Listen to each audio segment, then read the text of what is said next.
हुआ मिस्टर सागर चतुर्वेदी? आज आपने कोर्ट में ठीक से दलीलें नहीं दी, कोर्ट से आगे का टाइम मांग लिया। लगता है ठीक से तैयारी नहीं करके आए थे आप।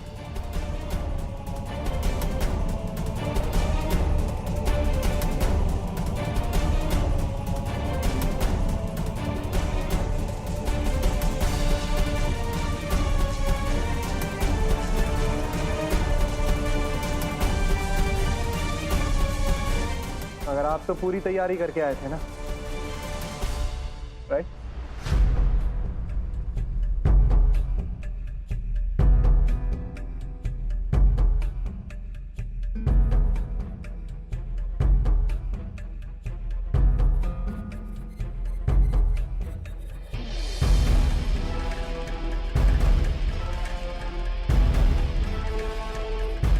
चलें।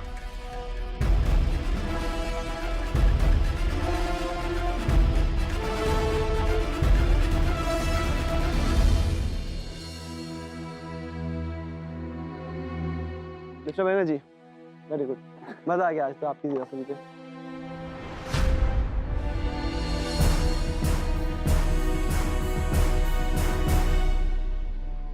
चलो, anyways, thank you for your appreciation. Thank you. See you. Well done Ganga, and thank you. तुमने ये प्रूफ कर दिया कि मैं तुम पे ट्रस्ट कर सकता हूँ। तुम जानती नहीं हो ये केस मेरे लिए कितना इंपॉर्टेंट है। मेरी जिंदगी में ये केस बहुत मायने रखता है। On a lighter note, let's celebrate. कहीं लंच करते? अब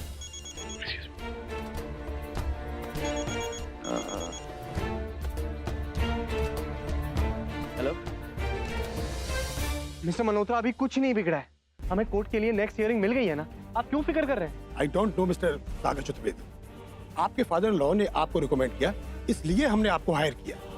लेकिन कोर्ट में आपने कुछ बोला ही नहीं और इस तरह से। एक मिनट, आप कहना क्या चाहते हैं कि मैं जानबूझकर कोर्ट में चुप था? हाँ?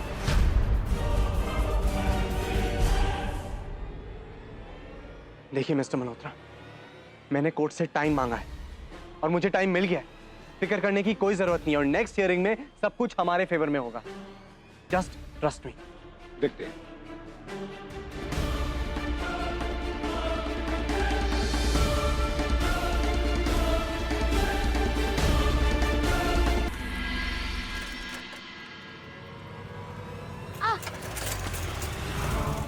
गंगा, तू क्या कर रही है तू? ये साइकिल है, कोई प्लेन नहीं है। इतनी तेज क्यों चला रही थी? गिर गई ना? तुम्हारे कारण साइकिल भगा के आ रहे हैं हम। तुमसे कुछ कहना चाहते, तुम सुनते ही नहीं हो। मेरे कारण? हाँ? और जो कोर्ट में हुआ तेरे कारण, उसका क्या? बताओ। हमारे कारण होना पड़ा सागर? हाँ, क्योंकि तूने धोखा दिया है मुझे। क्या हमने तुम्हें धोखा दिया? तुम उस आदमी के साथ खड़ी थी जो मेरे खिलाफ लड़ रहा है। सागर हमें नहीं पता था कि तुम वही केस लड़ रहे हो जो। अच्छा, पला तुझे नहीं पता था केस के बारे में? हाँ? क्यों बहाने बना रही है तू? हम बहाना नहीं बना रहे सागर। ठीक है, मान लिया तुझे इस केस के बारे में नहीं पता था। ठीक है, मान लिया। लेकिन ये तो पता था ना कि पिछले केस में पलाश ने मुझे हराया था। तू फिर भी उसके पास गई इंटर्नशिप करने और मुझे बताया भी नहीं। सागर, हमने कितनी कोशिश की थी तुम्हें बताने को, पर तुम हमारी बात सुनते ही नहीं हो। अब इस पूरी चीज का इल्जाम हम ही पर लगा रहे हैं। Yes, I am blaming you. क्योंकि तेरे वजह से आज मैं कोर्ट में कुछ नहीं बोल पाया, आर्ग्यूमेंट ही नहीं दे सका। सागर, तुम्हें पता भी है तुम क्या कह रहे हो? तुम इतने कमजोर हो, आज कोर्ट में तुम कुछ नहीं कह पाए, उसके लिए हमें दोष दे रहे हो, हमें ब्लेम कर रहे हो। प्लीज, मुझे कोई शौक नहीं है किसी को बेकार में ब्लेम करने का, ओके? ये आदत नहीं है मेरी। लेकिन हाँ, मुझे ये कहने में बिल्कुल शर्म नहीं आती कि तू है मेरी weakness. Yes, you are my weakness.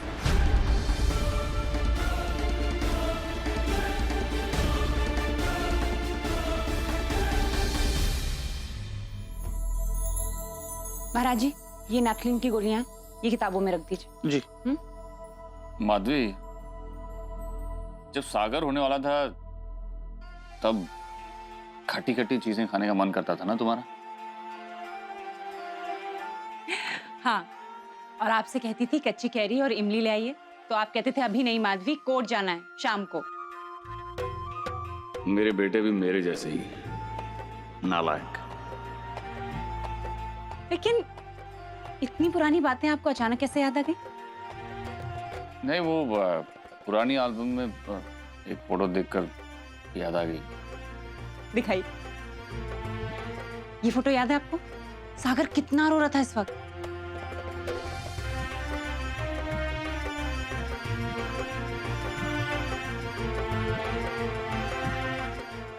कच्चे आम हैं क्या भाई साहब? कैरियां हैं क्या भाई? नहीं है साहब। कमाल है, गर्मी का मौसम है और कैरियां है ही नहीं किसी के पास। अरे साहब इधर आइए, मैं देता हूँ आपको कैरी। कितनी दे दूं साहब? अरे जितनी है सब दे दो।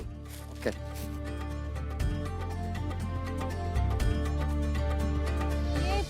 कच्चे आम कहाँ से आए?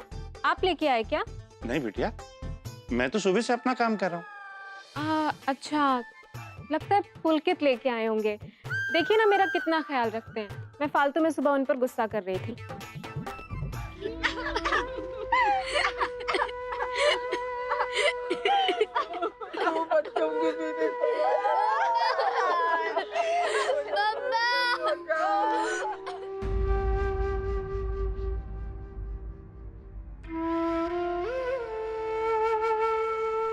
आप लोग चलिए जरा, मैं अभी आता हूं।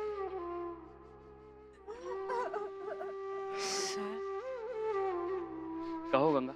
सर, आप यहाँ? और कहाँ जाऊंगा मैं? इन्हीं लोगों के लिए तो काम करता हूँ मैं। इन्हीं लोगों को तो इंसाफ दिलाने की कोशिश कर रहा हूँ मैं। तुम्हें याद होगा दोपहर में मैंने तुमसे कहा था कि कहीं चल के लंच करते हैं। इन्हीं लोगों के साथ सेलिब्रेट करना चाहता था मैं। हम कुछ समझे नहीं। गंगा, ये मजदूरों की बस्ती है। ये लोग फैक्ट्रीज और खेतों में छोटे छोटे काम करके अपना घर चलाते हैं। जरा देखो इनकी तरफ। इनकी आंखों में जिंदगी की खुशी कम और मौत का खौफ ज्यादा दिखाई देता है।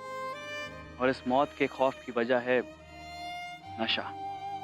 इस बस्ती के कई सारे लोग, बूढ़े जवान, लड़के लड़कियां, औरतें इस नशे के शिकार हो चुके हैं। और इस सब के पीछे रैंडॉक्स जैसे कंपनियों के हाथ है। गंगा, तुम्हें पता है जितनी भी ये दवाइयां बनाने वाली कंपनीज होती हैं, उन्हें बड़ी आराम से ये नशीली चीजें जैसे अफीम, गांजा, चरस, ये सब इन्हें आराम से मिल जाता है। क्योंकि दवाइयां बनाने में अक्सर ऐसी चीजों का इस्तेमाल होता है और इन चीजों को प्रोक्योर करने के लिए इनके पास लाइसेंस भी होता है। लेकिन ये कंपनियां जान बचाने वाली दवाइयां बनाने छोड़कर जिंदगी बर्बाद करने वाले ड्रग्स बनाकर लोगों की जिंदगियां बर्बाद कर रही हैं। दवाइयां बनाना तो इनके लिए सिर्फ दिखावे का बिजनेस है।